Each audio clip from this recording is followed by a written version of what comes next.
If you're thinking about buying a mountain home anywhere in Colorado, here's the truth. The house is only half the decision. The other half is everything that comes with owning a mountain property.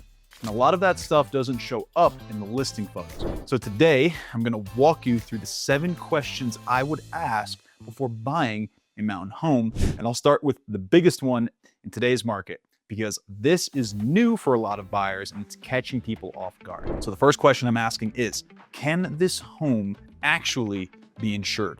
And what does that cost look like long term? Unfortunately, this is not a theoretical question anymore. I literally closed a buyer on a property in southern Breckenridge area, and State Farm gave them a quote while we were under contract. He was comfortable with it, they closed, they were insured, and then a month after closing, they dropped them, basically saying they were too far into the woods and the wildfire risk was too high. Now that could have turned into a nightmare if he didn't have help locally.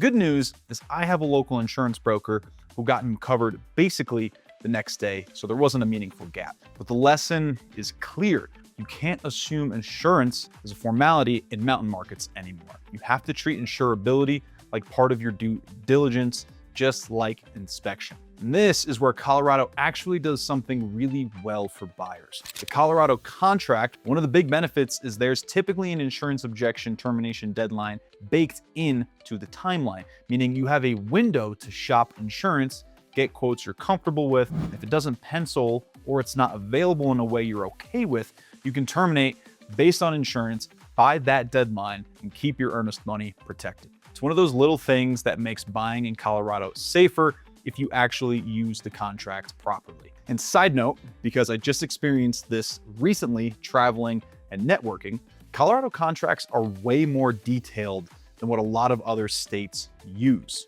to my surprise. So if you're coming from somewhere else, don't assume that it works the same way. This is why having someone like me who does this all the time matters.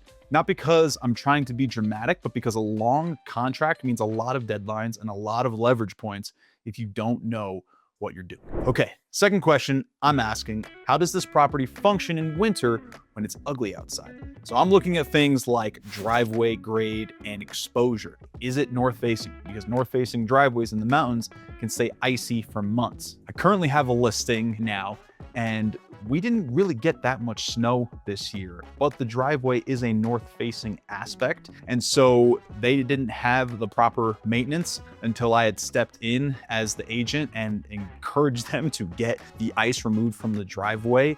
And sure enough, when the crew showed up and started chipping away, the ice was about 4 to 5 inches thick.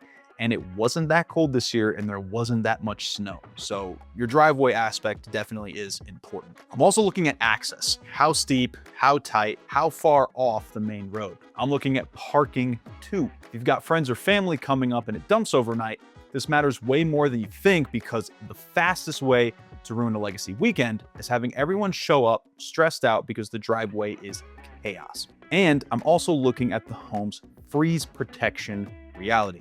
What kind of heat does it have? Are there any parts of the home that are vulnerable to freezing? If it's a second home, does it have monitoring, leak detection? These aren't fun questions, but in the mountains, they're the difference between easy ownership and why is the water coming through the ceiling? Third question, what's the true maintenance profile of this home? Can we prove it with records? This is where I get obsessive, because mountain homes live hard.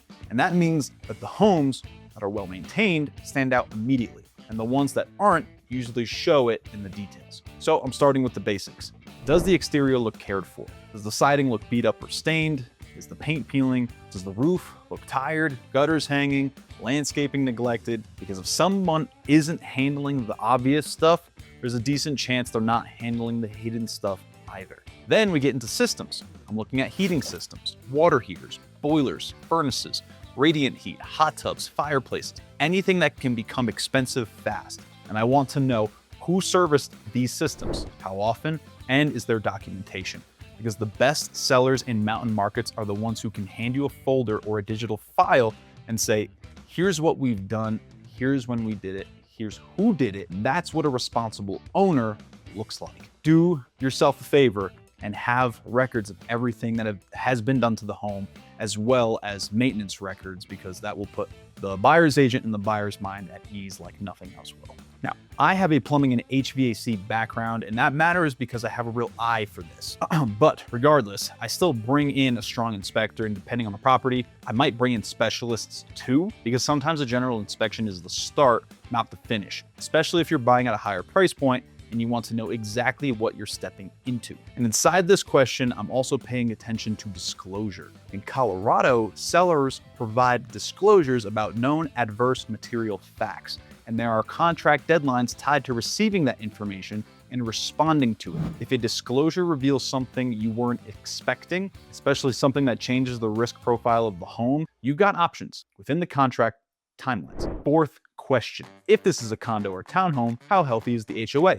And what's the special assessment risk? Trust me when I ask this question because I lived through it myself. This one matters so much in mountain markets that I almost put it first. Because people buy condos thinking, great, less maintenance. And they're right, until they're not. You're still paying for maintenance, especially here in the mountains of Colorado, where a lot of our inventory was built in the 60s, 70s, and has seen some neglect. I want to see reserves. I want to see whether the HOA is funding properly for roofs, siding, decks, boilers, structural work, and common areas. I want to see meeting minutes because minutes tell you what people are worried about. I want to see if there's a reserve study or at least a long-term plan, and I want to know if there's deferred maintenance. Because here's what happens in mountain condo buildings. When a major project hits, roof, structural, mechanical, either the building is prepared or the owners are writing very painful checks, i.e. this guy.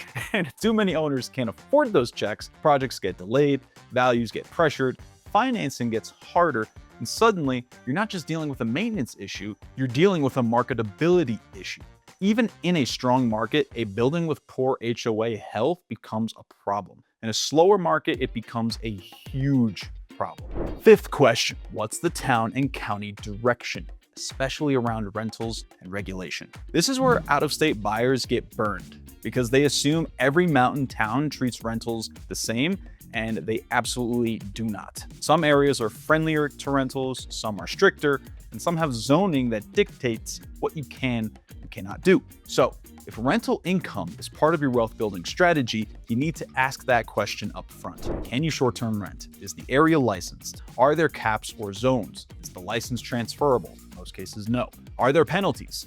And this goes to those of you who are working with inexperienced brokers. I can't tell you how many times I've heard of buyers going to different brokers because they go under contract on a home thinking that they can short-term rent. And that broker, who's maybe not familiar with the area, tells them that, of course you can get a short-term rental license. It's the mountains, the Wild West. You can do whatever you want. Not true. And so those buyers end up getting burned, losing earnest money, and then going to look for another realtor. So I know about these license caps and these license restrictions, so feel free to give me a call and I will answer any questions that you might have about where you can and cannot rent. And even if you don't plan to rent, you still want to understand the direction of the town. Is it more landlord friendly or more tenant friendly? Is it tourism first or trying to reduce tourism? What are they doing with workforce housing? What's happening with parking, transit, village development? These policies can affect the feel of the town and demand long term. Sixth question: what's the future of the immediate